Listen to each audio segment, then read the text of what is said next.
Rosa is the new girl in town with a terrible secret. This is what, the 10th book I've read where the story's about a character with a terrible secret? It's almost like you're not allowed to move to Sweet Valley unless you've got skeletons in your closet. Argo Funk Book Review, Argo Funk Book Review. Rosa's secret is that her family immigrated from Mexico when she was 4. She wants to fit in with Americans, so she hides her ancestry by calling herself Rose, not Rosa. Remember the book about the Chinese girl who wanted to be American? Yeah, this book is basically the exact same, except we switched Chinese for Mexican. The good news is, it's pledge season. The local sorority picks Rosa as a possible member. Rosa goes in for an interview at Lila's house. It starts with Lila yelling at her maid, because the maid gave her grapes with seeds. The other girls tell her to relax, and she defends herself by saying you have to yell at Mexicans since they can't speak English very well. In other words, Lila is a racist snob and Rosa should quit the sorority immediately. But she doesn't. She makes up the most American backstory she can think of, with ancestors who came over on the Mayflower. And she also makes up a story about being related to the royal family of England, which, is more British than American, but whatever! The girls are impressed. The guys' fraternity also has a pledge drive. There's a subplot where Bruce and Todd argue over which guys to accept, and they both try to sabotage each other's pledges. Twice, Elizabeth uses the fight as an excuse to give a moral against people being exclusive and elitist. And in the end, the fraternity learns that the important thing is teamwork and being friends. I'm going to gloss over the fraternity subplot so I can focus on Jessica's subplot. I feel like I haven't complained about Jessica in a while. Let's fix that! Jessica hates doing schoolwork because she's lazy and self-centered. So now she's 4 chapters behind in math, she's failed 2 quizzes in a row, and there's a big test on Friday. She gets all her stuff together and starts studying. No, wait, that's too much work.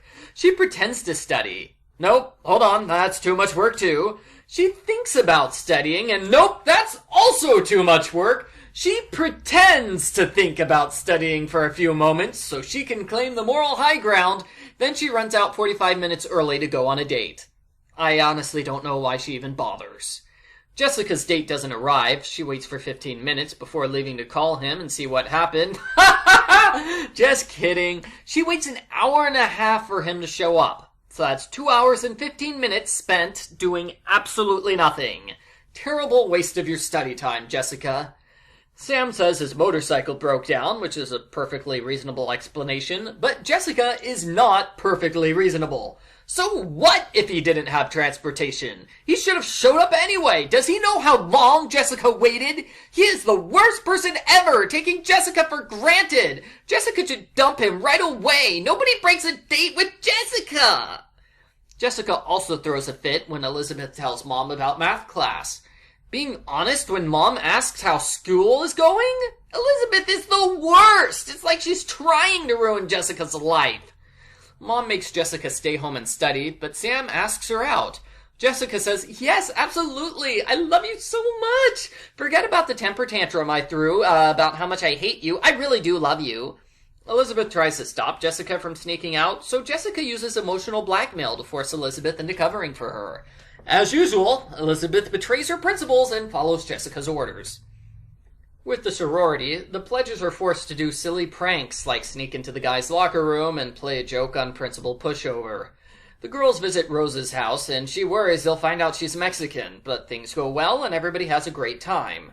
Rosa is confident that things will work out for the best until she learns that her grandma Nana is coming in from Mexico for 2 weeks. Now Rose has to cancel all of her plans with her friends to spend time with Nana, and she can't tell them about Nana because then they know the truth about Rosa's lie. Rosa spends the next several chapters worrying about her friends and complaining about how unfair her life is. She's been spending too much time with Jessica. Rosa likes her grandmother and they bond over family stories, cooking, and making clothes. It's nice, and Rosa realizes she's proud of her Mexican heritage. We're only 2/3 of the way through the book, though, so she's forced to immediately backpedal on that until the ending. Continuity! The school sends a warning slip to the Wakefield house. Jessica thinks it's unfair that she's going to be grounded for flunking a test when she's totally going to study and ace the next test, for real this time. She rips the letter in half and throws it away so her parents won't find out. Then she lies to everyone about what's going on. Elizabeth knows Jessica is lying, but again, she betrays her principles and covers for Jessica instead of telling Mom the truth.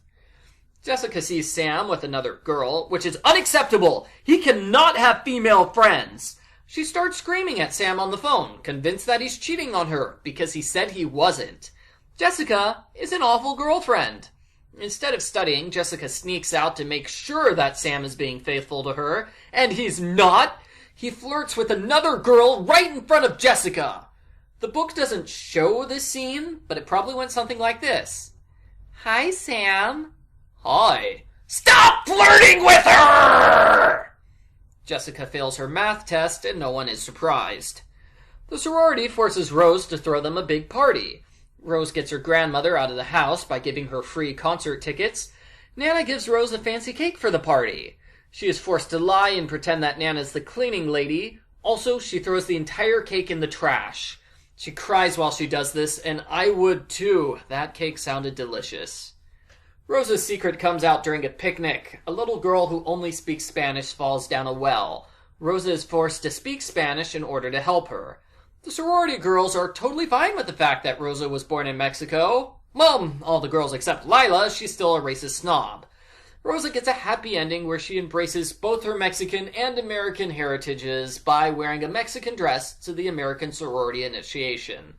We finish with the math teacher calling Mom. Mom is furious that Jessica's been lying to everyone for months. Jessica pretends to be sorry about it, even though she's not. She's just pretending to be sorry because she thinks it'll get her out of trouble.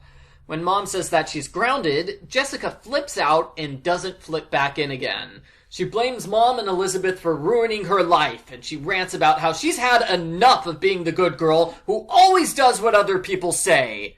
What book were you reading, Jessica? Being a good girl is the exact opposite of what you did. Sadly, this isn't a real punishment. It's just building up for the next book in the series. Boo!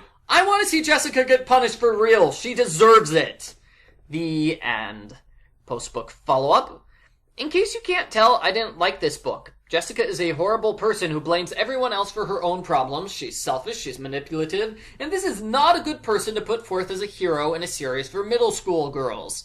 Elizabeth also sets a bad example, as she rolls over and does whatever Jessica tells her to. Elizabeth should have stopped Jessica at multiple points, but she doesn't. She lets Jessica bully her and get away with bad behavior, then she lets Jessica blame her when things blow up in her face. If this was anybody else, Elizabeth would have reported them to the authorities immediately. And by authorities, I mean her parents. Maybe the police. I also dislike the storyline with Rosa, mainly because it's a blatant repeat of a previous book. I kind of like Rosa's bond with her grandmother. That was neat, but the rest of the story wasn't neat. It was Rosa being racist against herself and her family, so she can fit in with nasty girls like Jessica, Lila, and Amy.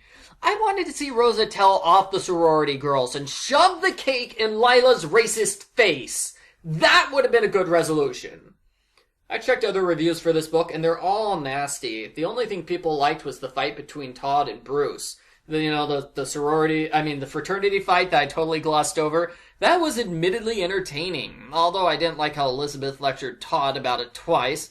The moral of the story was obvious. You didn't have to explain it at length multiple times. I noticed that this book had 3 storylines, just like the last Sweet Valley High book I read. I'm used to these books having one plot and a subplot. I guess at some point they switched over to one plot for each twin and one plot for the character of the month. That's probably for the best because the third plot is the one that people like. The fraternity thing is pretty cool. Overall, it's the racism book again, paired with Jessica being awful again. It's not the worst the series has to offer, but I don't recommend it. I give Sweet Valley High number 81, Rosa's Lie, a 2.5 out of 10.